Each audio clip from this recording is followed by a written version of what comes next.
Hi అండి. నేను మీ సబిత. అగండి మీకు ఒక చిన్న విషయం చెప్పాలి అనుకుంటున్నాను. ఫస్ట్ వినండి, తర్వాత ఆలోచించండి.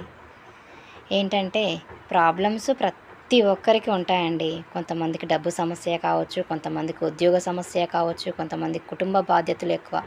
కానీ ప్రాబ్లమ్స్, పరిస్థితులు ఎప్పుడు ఒకేలా ఉండయండి, మారిపోతాయి. కానీ ఒక్క చిన్న స్కిల్ నేర్చుకోండి, రేపు మీ జీవితాన్ని పెద్ద అవకాశంగా మార్చే రోజు వస్తుంది. రోజుకు 2 గంటలు ఇంట్లోనే ఉండి రోజుకు 2 గంటలు నేర్చుకోండి. మీ భవిష్యత్ కోసం టైంని కేటాయించండి.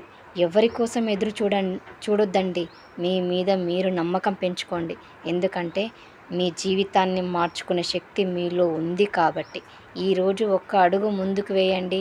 రేపటి రోజు ఆ రోజు ప్రారంభించకపోతే ఈరోజు నేను ఇలా ఉండేదాన్ని కాదు అని మీరు గర్వపడే రోజు వస్తుంది. ఒక్కసారి ఆలోచించండి. Thank you.